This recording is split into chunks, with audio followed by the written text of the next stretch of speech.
एक बार फिर से आपका हार्दिक स्वागत है दोस्तों हम पढ़ रहे हैं क्लास 11th एसएसटी का हिस्ट्री का चैप्टर नंबर 2 जिसका नाम है writing and the city life. ये इस पूरे चैप्टर का थर्ड और लास्ट पार्ट है। हम लोगों ने पूरे चैप्टर के इंट्रोडक्शन के साथ साथ life in the city of उर तक पढ़ लिया था। अब हमारा सिर्फ 2 टॉपिक बच चुका है जिसको हम आज इस वीडियो में बिल्कुल क्लियर कर लेंगे। बस 2 टॉपिक है, चलिए शुरू करते हैं।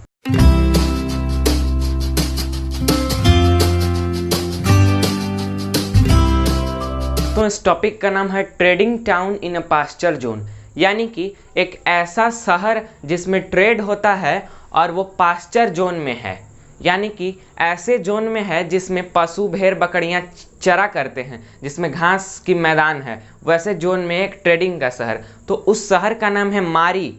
तो इस पूरे टॉपिक में मारी के बारे में हम लोग पढ़ेंगे। मारी एक ऐसा शहर था जो कि पास्चर जोन में था, यानी कि उस जोन में भेड़ बकरियां चरा करते थे और उसके साथ साथ वो भेड़ बकरियां को चरने के स्थान के साथ साथ वो धीरे धीरे एक ट्रेडिंग टाउन के रूप में उभर कर सामने निकला, यानी कि वहाँ व्यापार होने लगे। तो हम इसमें यही देखेंगे कि चरवाहों का इलाका आखिर कैसे ट्रेडिंग टाउन में बदल गया। तो चलिए इंट्रोडक्शन इसके बारे में थोड़ा जानते हैं। After 2000 BC the royal city मारी फ्लोरिश्ड, यानी कि 2000 BC के दौरान ये मारी शहर का रॉयल सिटी उभर कर आया।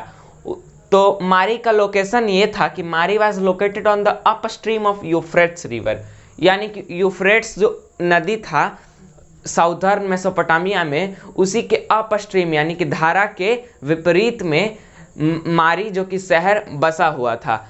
ये मारी शहर जो था एग्रीकल्चर और एनिमल रियरिंग के लिए यहाँ पे, मतलब एग्रीकल्चर और एनिमल रियरिंग, पशुपालन और एग्रीकल्चर यहाँ पे अच्छे खासे पैमाने पर हुआ करता था।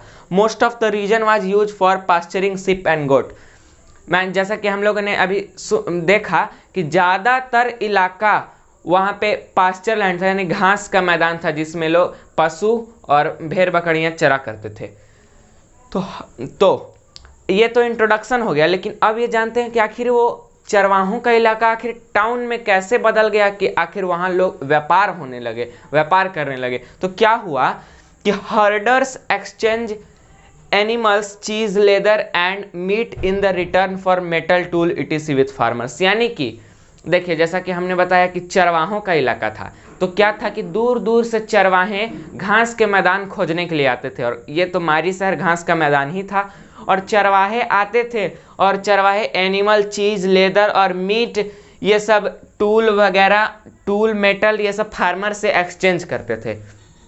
यहाँ के लोकल फार्मर से वो चरवाहे आते थे और एक्सचेंज करते थे, और एक्सचेंज करते करते such groups would come as herder, harvest labour और orchard soldier and settle down, यानी कि वो सब हर्डर्स और सोल्जर्स, व्यापारी, ये सब बनकर आए, मतलब सैनिक वगैरह बनकर आए और धीरे धीरे यहीं सेटल होने लगे, मारी में सेटल होने लगे।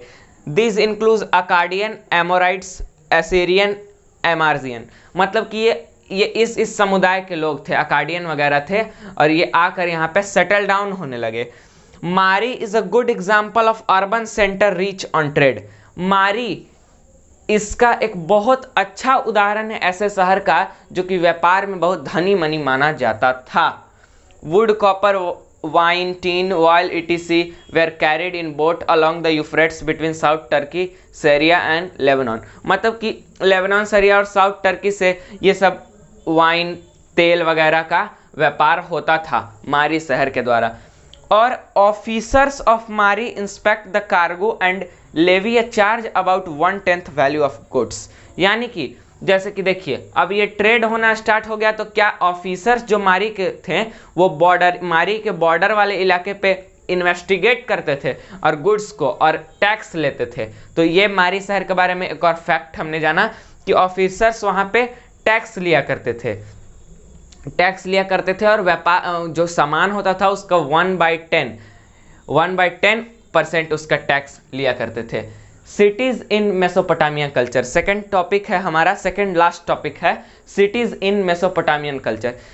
जो मेसोपोटामिया का पूरा चैप्टर हम लोगों ने पढ़ा, उसके शहरों की विशेषताओं के बारे में इसमें थोड़ा सा बताया गया है। तो ये बात कहता है कि Mesopotamian value city life many community and culture living side by side. Mesopotamia की यही एक खास बात थी कि उसमें बहुत कम्युनिटी के लोग, बहुत सारे कल्चरों के लोग एक साथ रहा करते थे। After cities were destroyed in war they recall their theme in poetry, यानी कि जब कोई शहर या कोई सैनिक जब वार में शहीद हो जाता था, कोई अच्छा व्यक्ति शहीद हो जाता था, तो उसको कविताओं और अथी के द्वारा, कविताओं और उसके बारे में महाकाव्य वगैरह लिखा जाता था। उसके द्वारा उसको बहुत मतलब उसको साबित किया जाता था कि वो अच्छा था, उसको याद किया जाता था। ऐसा ही एक एग्जाम्पल है एपिक ऑफ गिलगमेश, यानी कि गिलगमेश नाम का एक उरुक शहर हमने पढ़ा था, टेम्पल सिटी जो था, उरुक शहर का एक वहाँ पर का रूलर था और ग्रेट हीरो, उसको सब लोग हीरो मानते थे। और एक एग्जाम्पल है कि इसका इपिक महागाथा इसका एक लिखा गया कि कैसे वो हीरो था और कैसे उसका अंत हुआ, यानी कि उसके याद में एक मतलब ग्रंथ लिखा गया, एक महाकाव्य लिखा गया। तो ये तो पूरे मेसोपोटामियन कल्चर की सिटी की ये सब विशेषताएं थी। एंड अब हमारा लास्ट टॉपिक बच चुका है द लेगेसी ऑफ राइटिंग, यानी कि पूरे मेसोपोटामिया में जो लेखन कला हमारे सामने उभर कर आई, उसकी क्या विरासत छोड़ कर गई, क्या विरासत यानी क्या लेगेसी छोड़ कर गई। तो विरासत के रूप में सबसे बड़ा विरासत वो मैथमेटिक्स छोड़ कर गई। मैथमेटिक्स में tablets with multiplication and division, multiplication और डिवीजन किया हुआ टैबलेट्स हम लोग को मिला फॉसिल्स के रूप में। तो इससे मतलब पता चला कि देखिए कि उन लोग भी मल्टीप्लिकेशन डिवीजन करते थे, ये एक विरासत के रूप में हम लोग को मिला। और स्क्वायर एंड स्क्वायर रूट तक टैबलेट में हम लोग को देखने को मिला। उसके साथ साथ एक और बहुत बड़ी विरासत उन्होंने कैलेंडर छोड़कर गया, और कैलेंडर में था कि division of year into 12 month, कैसे एक साल में 12 मंथ होते हैं, एक मंथ में कैसे 4 वीक्स होते हैं, division of day in 24 hours and division of hour in 60 minute. ये सब का कैलेंडर उन्होंने उन लोग भी यूज करते थे और ये विरासत के रूप में छोड़ कर गए। तो इससे हमें आगे चलकर बहुत फायदा हुआ। और साथ साथ solar and lunar eclipse were observe and recorded. उस समय के ज़माने में आपको आश्चर्य होगा कि वहाँ चंद्र ग्रहण, सूर्य ग्रहण के बारे में भी जिक्र किया गया है। ये तक वहाँ मतलब हम लोग की विरासत के रूप में मेसोपोटामिया के लोग छोड़ कर गए, हम लोग को मिला। तो दोस्तों हमने शुरू से अंत तक पूरे इस चैप्टर को सफ़र तय किया, पूरे इस चैप्टर का सफ़र तय किया।